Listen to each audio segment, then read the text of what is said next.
Here we are again for the Daily Bread Bible study. We are looking at day 184. This is Proverbs chapters 12 through 14.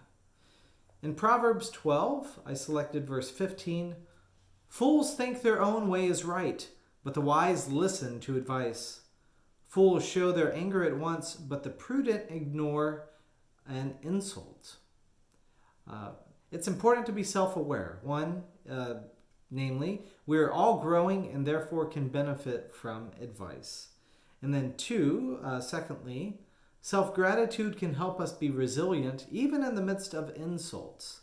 So that way we don't get tricked into being angry or tricked into being something or somebody we don't want to be.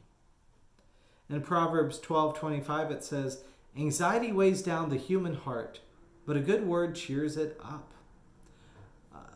I think of especially the Greek word, good words, right? The Greek is eulogy, and we think of good words typically done at the time of death for eulogies in English.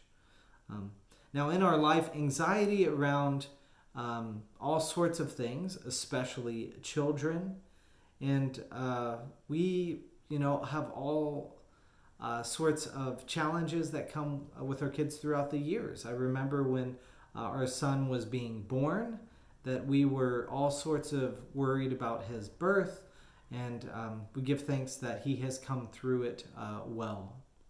The third type of anxiety, that relates here is it's just helpful to remember that what you can control and what you can't control. If we focus too much on what we can't control and trying to plan for everything, we will go crazy. But when we allow the fact that God is able to work through others, that God is able to work through situations, that even if we may not get a perfect outcome, but God will still bless us on the journey. I know whenever I've been in school, I've always worried about grades and the ways in which I would get judged by a teacher, but all of those concerns have their time where they will go away, and you will move on to different types of problems and challenges the older that you get. Finally, in Second Corinthians 3, chapter 6, there's this reminder there from our Lutheran understanding that the letter, the written law, kills, but the Spirit, the good freeing news, gives life. So may the good news free you and the good words free you to life. In Proverbs 13, I started out with verse 3, which says, those who guard their mouths preserve their lives. Those who open wide their lips come to ruin. This is something related to relationships. And have you ever said something in anger that you later regret? People can be vengeful and aggressive when they feel shamed by someone else. And sadly, there is a lot of this within our world. We all know or may have even experienced shame.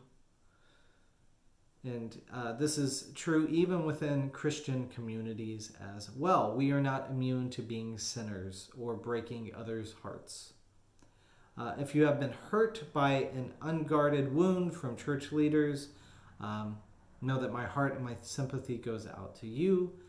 We are not perfect, and anyone who claims to be perfect really shouldn't be a church leader. In Proverbs 13, verse 11, wealth hastily gotten will dwindle, but those who gather little by little will increase. So this speaks to me of knowing how to manage wealth, being even more valuable than having a lot of wealth, right? As we talked about last time, the emergency fund, having a little for the day, but instead of trying to gain too much wealth all at once, you just focused on your own desires and ambitions, instead of being able to focus on what God calls us to do with the wealth we have. Now, a child who was set up with an inheritance and trust fund, I've known somebody who squandered their money because they did not ever have to learn how to manage it, even though they had all things provided for them when they were growing up. So wealth is kind of tricky to manage at times. In Proverbs 13, verse 24, it says, "Those who spare the rod hate their children, but those who love them are diligent to discipline them." This has been often used to justify corporal punishment against the body, hitting, spanking, and to say that if that's your parenting style, I think there are some effective ways to use that.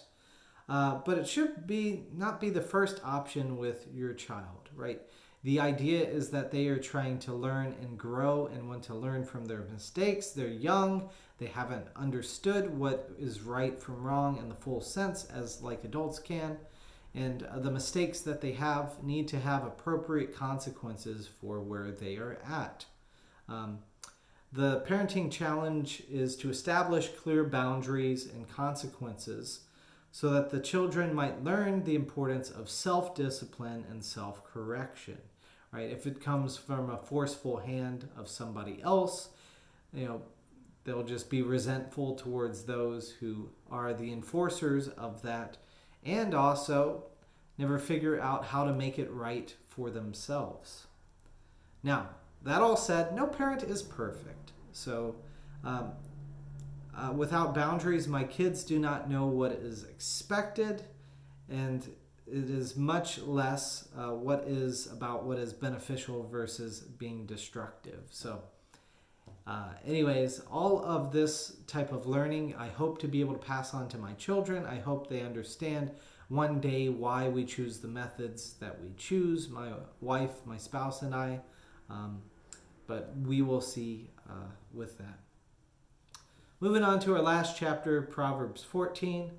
I selected verse 10, which says, "The heart knows its own bitterness, and no stranger shares its joy."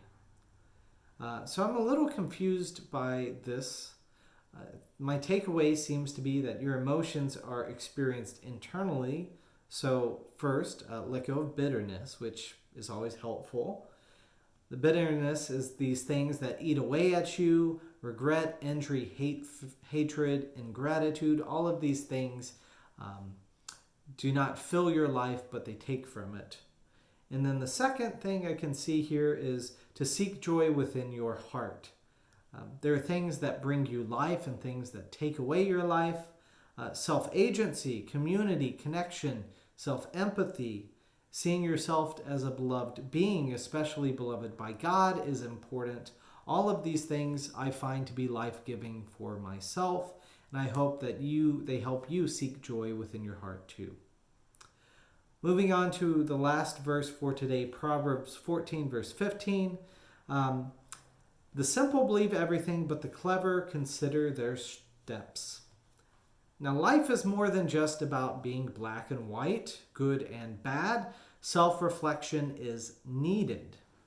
And we are called to reflect upon our actions in order to adapt them for future growth.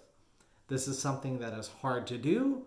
I am still learning how to do this, but ultimately, the times in which I have been successful to reflect on myself, to make adaptations and change, have been for the better. And I hope you are able to learn how to do that if you haven't, or if you already understand that well. I hope that you get to reflect and to experience that sense of renewal that comes from self-reflection. So anyways, we will continue on in the book of Proverbs next time.